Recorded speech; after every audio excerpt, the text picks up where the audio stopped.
Exane très rapidement. Donc Exane est un courtier, mais pas seulement. Donc c'est une société qui n'est pas très grande, c'est assez important pour ce que je vais vous présenter, qui fait 900 personnes environ, qui fait 3 métiers. Le courtage action d'abord, elle fait également un métier de dérivé, et troisième métier, elle fait de l'asset management. Donc une société de 900 personnes qui fait 3 métiers, et qui a troisième caractéristique, c'est qu'elle est implantée sur plusieurs entités géographiques, avec 2 entités principalement. La première, c'est évidemment Paris, où est le siège, et la deuxième, c'est Londres. Et pourquoi c'est important? Parce qu'en fait, le métier action, qui est un peu le métier cœur d'Exane, est pratiquement intégralement implanté à Londres. Alors, qu'est-ce que ça veut dire d'avoir une société de 900 personnes et de faire du contrôle permanent dans cette société?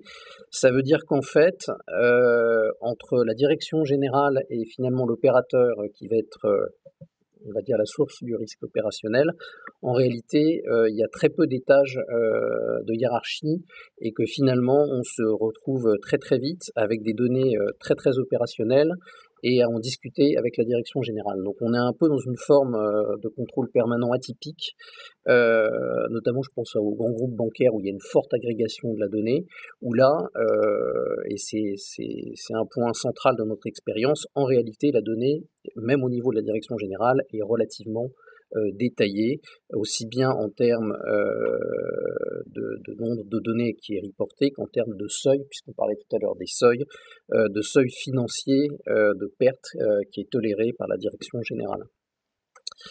Alors pourquoi un projet contrôle permanent? On s'est rendu compte finalement au début des années 2010 qu'Exane était d'une part en pleine évolution, et qu'ensuite le régulateur avait, comme on vient de le voir, des exigences accrues, et que nos dispositifs de contrôle permanent qui existaient à l'époque étaient plus du tout adaptés à ce qu'il nous fallait finalement.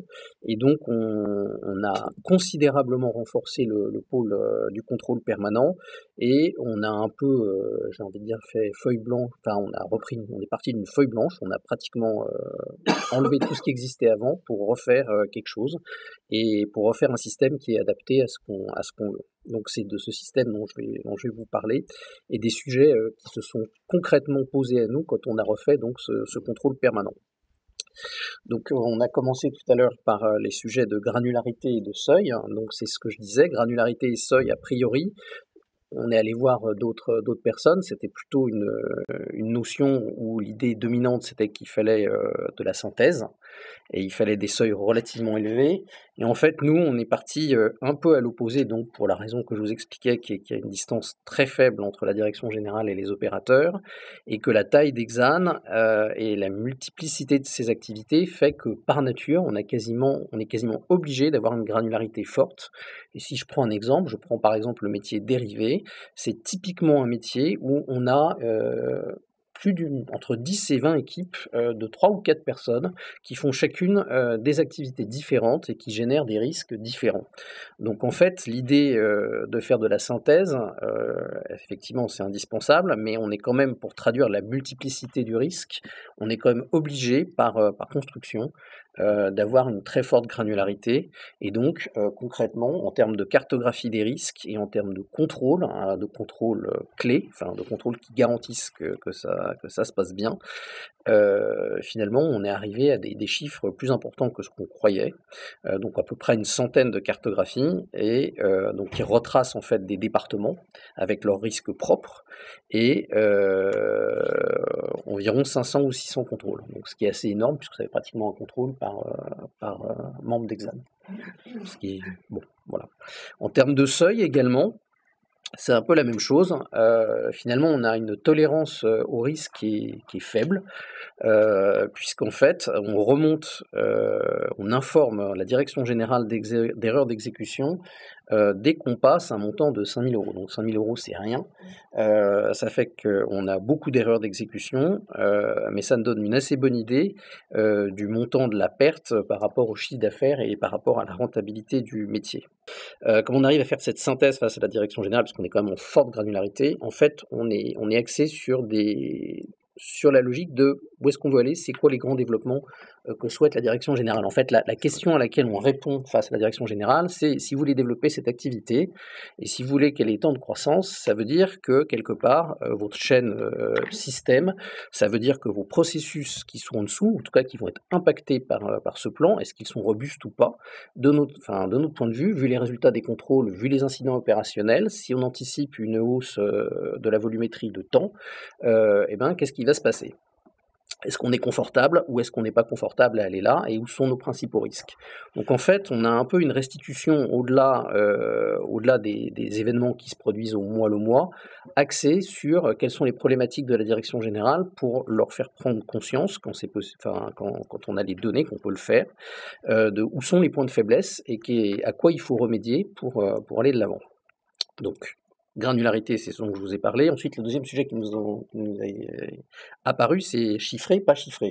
Parce qu'il y a des systèmes de contrôle permanent qui fonctionnent sur des données non chiffrées. Nous, on est en données chiffrées, donc effectivement, on est rentré dans le classique occurrence fois sévérité égale risque brut. Donc, on a chiffré avec les opérationnels, validé par les opérationnels, et ensuite on fait nous-mêmes notre propre idée de quelle était la quantification du risque qu'on prenait activité par activité.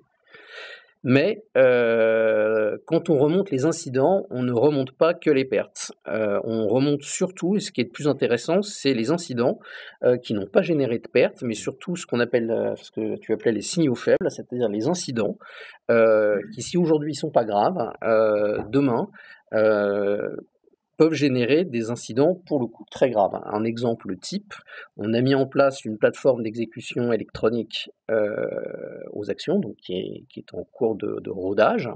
On a des incidents assez naturellement sur cette plateforme parce qu'elle vient d'être mise en place. Certains incidents qui ont entraîné soit pas de pertes, soit des pertes très très faibles. De par leur nature, si demain l'activité augmente, sont potentiellement très risqués. Donc ces incidents, même si on a des erreurs d'exécution beaucoup plus importantes en face, par exemple, sur les incidents typiques, c'est sur cela qu'on va se concentrer et c'est sur cela qu'on va discuter avec la direction générale pour leur dire, nous on pense que par rapport à votre plan de développement ou par rapport à la situation actuelle, cet incident doit requérir un plan d'action et notre attention. Donc ça, c'était pour données chiffrées et non chiffrées. Donc clairement, beaucoup de données non chiffrées. Ensuite, le sujet suivant, c'était risque de réputation. C'est un peu la même chose aussi. Donc, a priori, le risque de réputation était exclu. Chez nous, c'est plutôt très important pour plusieurs raisons. D'abord parce qu'on est un courtier action, qu'on fait de la recherche. Si demain, pour une raison, on fait également de l'introduction en bourse, donc des opérations de capital market, d'equity capital market. Si demain, il y a une fraude, il y a un délit d'initié, donc la réputation du courtier est immédiatement atteinte, elle est gravement atteinte, et le business risque de disparaître du jour au lendemain. Donc le risque de réputation est clairement central chez nous, et on le quantifie en, entre guillemets, pourcentage du chiffre d'affaires, du métier ou du département qui risque d'être perdu si jamais ce risque se matérialise comme conséquence d'un incident opérationnel. Fraude, processus qui ne marche pas, etc., etc. Typiquement également, si je prends un deuxième exemple, dans le métier dérivé, un produit structuré qui aurait été mal expliqué au client et qui entraînerait pour le client des pertes ou un non-respect de la politique de marge. On a pris une marge beaucoup plus importante et le client s'en rend compte. Donc tout ça, ça entraîne des problèmes de réputation et ces problèmes de réputation sont évidemment cruciaux chez nous. Voilà. Donc ça, c'était pour la réputation. Autre sujet, les systèmes informatiques. Donc on a vu qu'effectivement les systèmes informatiques étaient cruciaux. Et là, on a eu également un point méthodologique à résoudre qui était de se dire ces systèmes, pour un certain nombre d'entre eux, effectivement, ils sont très très importants. Si jamais il y a un problème dans le système, dans l'infrastructure qui soutient le système, on a un vrai problème opérationnel.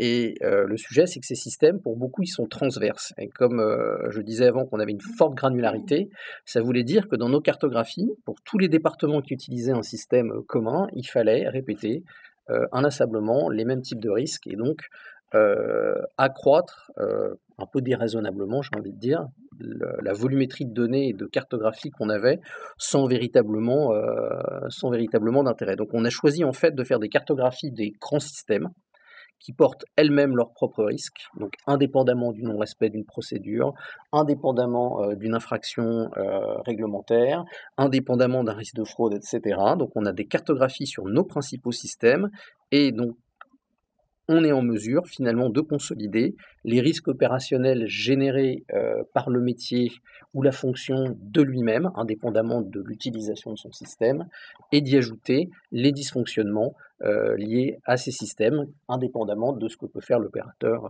dessus ou pas. Donc finalement, ça revient à dire qu'on a des cartographies pour nos principaux systèmes. Donc si je fais un peu le bilan de tout ce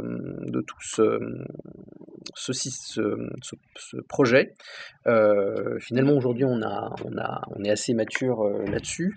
Ce dont on se rend compte en termes d'étapes, de prochaines étapes, c'est qu'il va falloir effectivement simplifier, parce qu'effectivement on est une société de 900 personnes, que maintenir une centaine de cartographies, la tenir à jour, c'est très lourd. 600 contrôles, 10 clés, c'est un peu trop.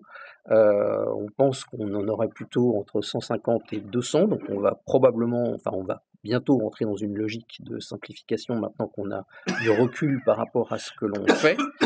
Et on va localement rentrer dans une logique de scénarii, c'est-à-dire qu'au-delà du risque moyen, on va essayer d'identifier des scénarios catastrophes. Qu'est-ce qu'il serait, où est-ce qu'il se produirait et pourquoi, et d'ajuster notre dispositif de contrôle et notre veille en conséquence. Et je voulais terminer un peu sur la notion de valeur ajoutée. Donc effectivement, notre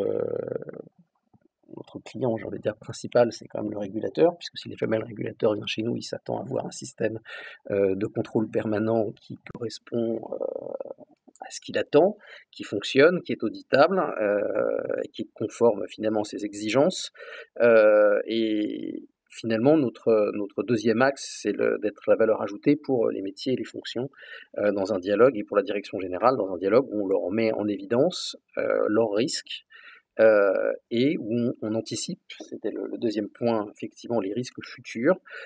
Et là, il y a également un process qui a été mis en place, qui est, à chaque fois qu'il y a une nouvelle activité, cette nouvelle activité fait l'objet d'une note, d'une description, j'ai envie de dire prospective, circulée, qui nous permet, en fonction de ce qu'on connaît, de nous positionner ou d'anticiper par rapport à l'état d'Exane d'un point de vue du contrôle permanent aujourd'hui, quels sont les nouveaux contrôles ou les process additionnels qu'on doit mettre en place. Voilà.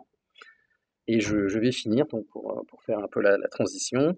Donc avant on était dans l'ancien monde, qu'on a supprimé sous une version d'eFront très très ancienne, donc qui correspondait un peu à cet ancien monde. Et là on a lancé un projet donc avec un outil eFront up to date, puisque c'est un peu la dernière version qu'on est en train de mettre en place et qui sera donc le support du contrôle permanent d'Exane.